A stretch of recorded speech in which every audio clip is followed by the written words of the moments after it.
Good afternoon, everybody. It's Lorraine, Alternative Homesteading, on Saturday, April 25, 2026. I hope everybody's doing well. Welcome back to my channel. Welcome, newcomers. Tonight at 10 p.m. Eastern, we'll have our live stream, which is every Saturday night, 10 p.m. till midnight. Every once in a while, I'll let it go longer, like I did last week. Everybody was engaged in a conversation, so I just kind of told everybody that I would opt out for an hour or so and do some chores around here, take care of the cats, and I let the chat go on for another hour or so. So every once in a while that happens, and so you can join in the chat if you are a subscriber. If you're not a subscriber, there is a 10-minute window where you can apply to become a subscriber, and then you can join in the chat. And if you spam the chat, you will be immediately blocked and removed and silenced from participating, just like last week. So anyway, I hope everybody's doing well again on Saturday. And for people that have asked, I haven't posted any videos about Foxy because for 3 weeks Foxy was disappeared. We didn't see Foxy, but I did see Foxy over the last 2 days. And thank you, subscriber, for sending me the Easter, what was it? It was the Easter Misfits Market shopping that included chicken legs for Foxy. So fortunately, they were in the freezer. I was able to thaw some out, give one to Foxy. But I'm kind of waiting for Foxy to bring me some babies. Like, I'm living here years, and so far Foxy has not brought me any babies. I only get raccoons, which are really driving me crazy. They're fighting with each other. They're eating all the cat food. But I went onto the Quora today. I received an alert. And this is actually written by Bryan Tew. This is March 22nd. Somebody says there's no such, he writes, there's no such thing as gang stalkings. Gangs do not possess the resources, money, manpower, motive to conduct full-on 24/7, 365 days a year, non-stop surveillance, stalking, violence, harassment, and intimidation campaigns against individuals or groups of people, even across multiple jurisdictions and borders, both nationally and globally. And you have to listen to this. Please listen to this. For those of you who continue to use the term gang stalking, and I'm guilty of this too. I will tag gang stalking, hashtag gang stalking, just because that's what people are looking for. And it seems to get a lot of traction, just the way when people post anything about narcissism, that's like a hot topic that immediately gets a lot of views, just like gang stalking and targeted individuals. So the term gang stalking was created and designed by the intelligence agencies to discredit victims of these government atrocities and crimes against humanity. Quote unquote, gang stalking is a term developed by the intelligence agencies to discredit the truth of government atrocities like conspiracy theorists or Havana Syndrome. And I cannot stand that terminology, Havana Syndrome, either, because it's not just happening in Havana. It's happening all over the world, all over the United States. It's not Havana. But that's what's being advertised on media platforms. So the truth is now out that the federal government is behind organized stalking. Why? For training, research, and development in AI technologies. But Brian, I'm going to add that some people are added for revenge and asset stripping, and it's not just for AI technologies. And we can beg to differ on this, but why don't you come visit me here in Jackson County, Kentucky? We can have a chat about this. And I know, because you're trained to believe that it's only research and development. But what about the experimentation, the asset stripping, and all the other things that are happening to targeted people out there, right? So organized stalking is a deadly game of deception and manipulation, but the term gang stalking is used as a form of misattribution, not only to increase the confusion rate of the sheepish masses, but also so that the victim's own testimony discredits their story of what is actually happening to them on a daily basis. Well, I can attest to the fact that it's organized, It's disgusting. It's witchcraft. And we can beg to differ on that one too, but let's kind of educate the public that this is an occult crime also. It's an occult crime overlapping with other government programs. So organized stalking, street theater, and cyber theater. Gaslighting is based on the Occam razor principle and non-cooperative gaming theorem, which is hypergame theory. Organized stalking and gaslighting tactics are how government contractors constantly discredit and set up and entrap their victims to neutralize activists, dissidents, and whistleblowers.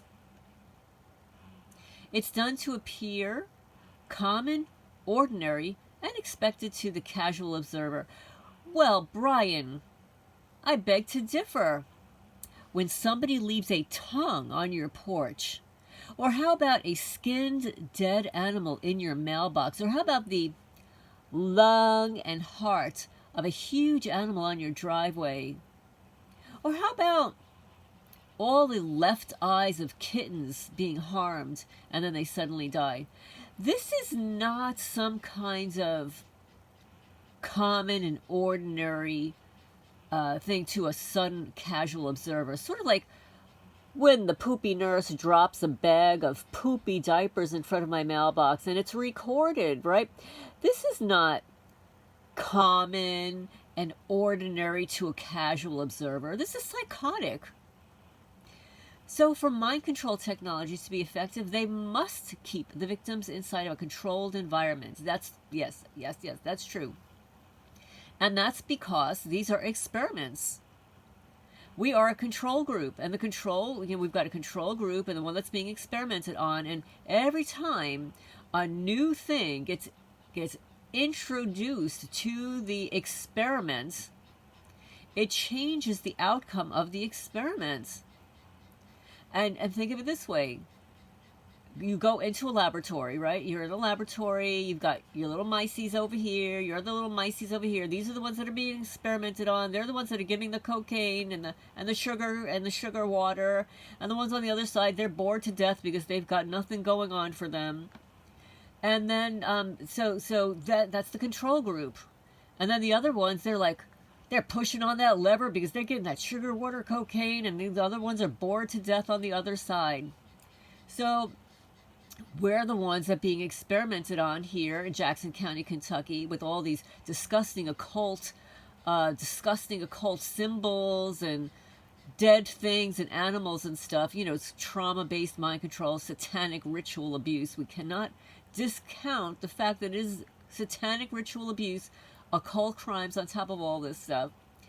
So and yes, you said here, every response of the trauma-based mind control victim must be verified.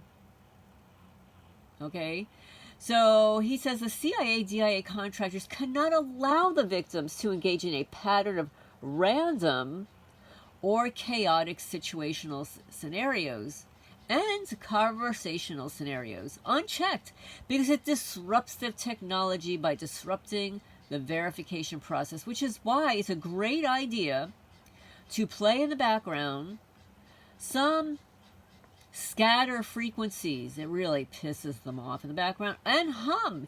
You can hum. That also pisses them off a little bit. Yeah. So Occam razor principle states that the simplest answer is always the truth. The simplest explanation is always the best explanation. So in order to discredit a person, all one needs to do is engage in a sufficiently complex scheme or game of harassment, because the more complicated the truth, the less likelihood of belief by the ordinary person. Not everybody's ordinary, but the ordinary person. The complexity of that harassment will generally be sufficient to cause most people to turn away in disbelief until they see it with their own eyes. It's one thing for you to tell somebody something. They can say, you know what, I don't believe that. But when you show them photos of what you just told them, they might have to just believe it. It causes a lot of, it causes a lot of disassociation disbelief. They're like, okay, well, I heard what you said, but I really didn't believe what you said until you showed me the photos. Oh, yeah, so you too have planes flying over your property that mask their registration number, but wait a minute, that photo of it zigzagging only across your property, that means something, right? Okay, so it involves repetitive reinforcement using tactics which can be explained away to the casual observer. Not unless you have video and photo evidence, boys and girls, men and women. People can say anything they want. They can believe you or not believe you. But when you've got the proof to show them, that's a whole nother ballgame. So they sensitize the target to the gaslighting and stalking, and then the targeted individual finally responds to the repeated daily minor or severe social aggressions. The delusional or mentally unstable depiction is reinforced. Well, you know, my neighbors, they frequently reinforce their psychosis. It's not delusional. Caught on video, camera. I even had a signed witness statement at one time until the county lawyer, paid him off to retract his testimony. So it involves repetitive reinforcement using tactics which can be explained away to the casual observer. And at that point, the government informants and the perpetrators turned into provocateurs. And this is also cyber stalkers, by the way. There are lots of people on YouTube. They create videos about you and I. They may call you a gatekeeper, start talking about your own property mobbing. They'll even go to other YouTube creators and ask to provide a testimony where they're constantly talking about other targeted people. Now, real targeted people don't do that. You know, real targeted people support other targeted people. But not the stalkers, not the community-based agents, not the paid-for-hire cyber stalkers. I want to play a little video for you so that you can better understand what this means for these psychopath narcissists that are hired by the GOV, by the way. They do hire these people because they're so effective, you know? So they will sensitize the target to the gaslighting and stalking, and then the targeted individual finally responds to the repeated daily minor or severe social aggressions. The delusional or mentally unstable depiction is reinforced. Yeah, sort of like when I called Dr. Rebecca Caleb-Wilson for a veterinary appointment. I kept getting hung up on, and of course I kept thinking, oh, it's disconnects, because it's not uncommon that my phone calls become disconnected. But then I finally got online and I got on the phone and I said, can I speak to the veterinarian, please? You know, I'm a nonprofit. There are a lot of animals being dumped on my property. I just need to get them spayed and neutered. Well, the biatch just finally gets on the phone. She says, I'm not going to give you an appointment. I'm like, excuse me? She said, well, you're not friends with my friends, and I just don't get you. Oh, well, this sounds like a really professional veterinarian. I'm not friends with your friends, so who are your friends? And what is the requirement for getting a veterinary appointment anyway? Do I have to be related to your brother, your sister, do I have to be related to the sheriff around here like everybody else to get a veterinary appointment? Oh, of course, but that is some of the narrative, that I don't care for my animals. Yeah, that I don't care for them when they're being tortured, being dumped here with no ability to get veterinary care. So no, I'm not going to own that shit. Ever. Especially since when I lived at 52 Sutton Drive in Alpena, New Jersey, a home I lived in for 30 years as original owner, and I had maintained a feral cat colony for more than 16 years, and I was the only feral cat colony, likely in the state of New Jersey, that was registered with the health department annually. Oh yes, and all the other cat rescue people, they were like, oh, you can't do that. Those are called, they're community cats. They belong to the community. Oh, yeah, right. Like my cats here wandering around the property belong to the community. Only when I move will they belong to the community. Yes, when I move, they will belong to the community. And then we can call them community cats. And then those national cat people, they can come in and say, oh, yeah, well, they are community cats. So, no, they don't belong to her because they belong to the community. Hypergame theory is a mathematical model and basically means game theory. Remember John Forbes Nash? He invented game theory. And I guess they didn't like that he invented this brilliant game theory. They wanted to discredit him. He was like in his 20s. He's a PhD, Princeton mathematical professor. Then suddenly he was gang-stalked by the government, men wearing red ties. And when he started to talk about it, they said that he was crazy. And they hijacked him and brought him for ECT therapy for like a year and a half, that poor guy. Years later, he says, you know what? I think I'm just going to concentrate on math and not pay any attention to what the government is doing. Yeah. And they created this book, A Beautiful Mind, about his alleged schizophrenia. That guy was not schizophrenic. It was just a narrative, you know, because he spoke out about the red tie club, you know, just like the red car club or the one-eyed car club, right? We all know about the one-eyed car club. I actually only learned about the one-eyed car club last year after like a dozen years of being harassed. I had no idea what it meant. I don't pay attention to this garbage, right?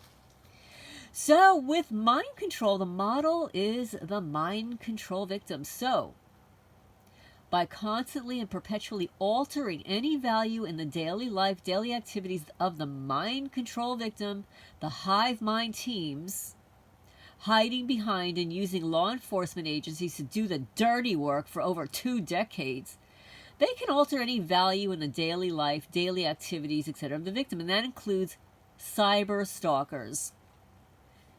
That's what they did to Michaela Raines. May she rest in peace. 30 years old, Save a Fox founder. Beautiful soul.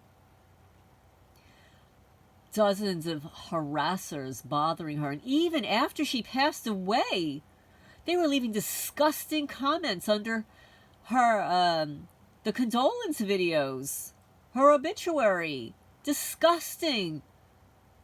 These paid agents, you're all going to rot in hell anyway. You already belong in hell. Oh, and you're doing it to me too. Oh, but you know what? That little effer, she's going to be exposed too. We're just collecting our evidence to expose what she is. Everybody's going to know. Just like here in Jackson County, everybody's going to know who's doing the doing, who's hiding behind the scenes, blah, blah, blah, blah, blah. The ELF waves, ELF, which means extremely low frequency, they're used to torture the victim into near incoherency, where the government contractors then capitalize off of the mistakes or the poor decisions they force their victims to make. The more trivial, paltry, fanciful, and fantastic the tactics used against mind control victims, then by default, the more trivial, paltry, fanciful, fantastic the complaints of the victims that these trivial, paltry, fanciful, fantastic tactics are happening. So victims are discredited while simultaneously the trauma-based mind control contractors, you know, the fusion center operatives, the private contractors, infra-fuck-guard. Oh, wait, somebody else called them infragoons, okay. I call them inhumane terrain teams, the cloakers, the froggers, at least here in Jackson County, Kentucky. They're cloakers and froggers. And yes, somebody requested that I speak more about cloaking devices. Well, I've already done that multiple times, but yes, I will create another video about cloaking, because everybody needs to be speaking about cloaking, frogging, real estate mobbing. Okay, we've all got to promote cloaking, frogging, Phrogging, and real estate, property, mobbing, theft. Needs to be discussed. So hypergame theory is achieved by perpetually basing one's next move off the opponent's last move, meaning the game never ends because there's always a higher optimum to choose from, always a next move to be made. It sounds like a game of chess. Hence, the game never ends because the system must constantly provoke you into sensory and neural responses to engineer patterns of multiple synaptic responses. They need multiple responses of the same behavior speech to determine coherent patterns of thought verification. Only then can they use those synaptic responses to be integrated back into the remote neural monitoring data, RNM, as the conscious supercomputer continues to build a cognitive model of your will, intellect, and emotion for training, research, developing. But Bryan, please, we're going to beg to differ here. Asset stripping, right? Asset stripping, real estate mobbing, and torture of animals, okay? Hypergame process is endless. It can be triggered at will by the attackers, and many times you will only notice the remote neural attacks are happening if you learn to read active memory. And for the hypergame theory to work, meaning for the CIA, DIA, hive mind teams, you know, those psychotics, the psychotic narcissists, they're called hive mind teams because they're like a bunch of bees buzzing around your head. To make a next move, they must force the mind control victim to move or respond first. The objective being to force the victim into an endless series of synaptic responses each day, meaning to place the victim into and keep the victim inside of a psychotronic concentration camp. Wow, my goodness, this sounds a little bit like torture. And from what I understand, torture is against the law. And people who torture others can go to prison, like really for life, and pay restitution. So what I mean is they trigger or engineer chaos, torture, trauma in the victim's daily life and daily activities, and then wait for the victim to respond to the fabricated torture, trauma, and chaos, which the victim must do to function and survive.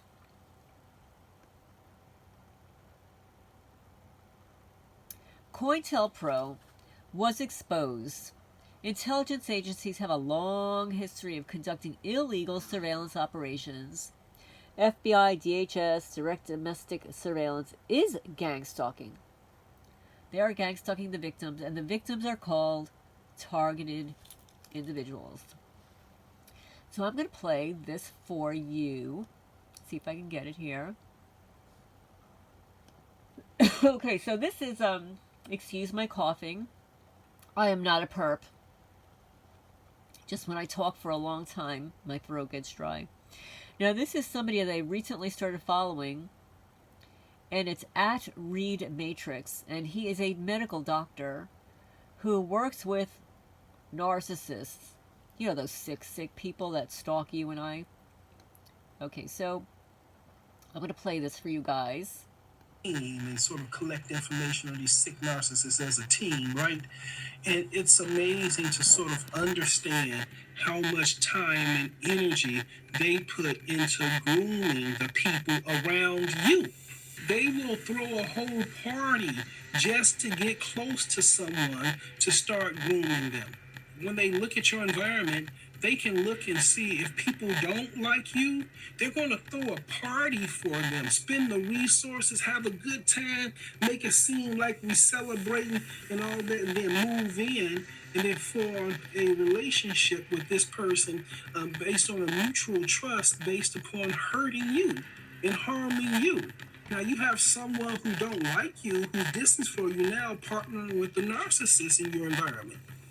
And they are looking for all of these type of characters. Then you have the people in your environment who support you. They do not like these people. They target them also. If you haven't seen, and the targeting of these people behind your back is vicious. They lie on them. They go through smear campaigns. They try to target them behind their backs. They'll file false complaints against them. I mean, if anyone in that environment is supportive of you, they're going to get relentless targeting until they no longer support you. And so one of the reasons why... And this is what the cyber stalker does. This is this female cyber stalker, government agent, or whatever the hell she is. Since 2024, but even before I knew she existed, she sent an email to an alleged targeted guy that says, you got to watch that alternative homesteading. I'll tell you about that alternative homesteading. The guy responds, you mean Lorraine? So what this creepo has been doing is she's been writing comments under my subscribers' channels to get into their heads, into relationship with them, so she can discredit me and another targeted influencer, a male person. I'm not going to mention his name. You might know who he is. But this video is not about that. But these are the tactics that they employ. They infiltrate your networks. They infiltrate your friends. They infiltrate your family. And so many of you guys have said the worst part is that they go after your family members. Like you don't understand how they can co-opt your mom and your dad. This is what they do. They're going to control the narrative is because they spend so much energy in the background of the interaction with you, modifying all the characters in your environment. And then it's going to be so aggressive in the background. If anyone comes and says, hey, what's going on? They're going to say the argument's between you both, because they're presenting you as the problem in the background. So if you have to go, you file a complaint against them, hey, this guy's been doing all this. Oh, you both have been fighting. I work with sick narcissists, right? And you sort of observe them as a team and sort of collect information on these sick narcissists as a team, right? And it's amazing to sort of understand how much time and energy they put into grooming the people around you. They will throw a whole party just to get close to something. Yes, they will. They will go to other YouTube creators and provide testimonies where all they're doing is talking about other targeted people and other channels to discredit them. So anyway, I hope this was interesting to you, and thank you, Bryan Tew, for that commentary on the difference between, and not talking about gang stalking. Gang stalking, there's no such thing as gang stalking. And actually, legally, there really is legally no legal term gang stalking. It's menace, it's stalking, it's harassment, it's trespassing, vandalism. I think, what do they call them? Criminal mischief. But using the term gang stalking was developed by the intelligence agencies to discredit the truth of the government atrocities. Just like the terminology conspiracy theorist and Havana Syndrome.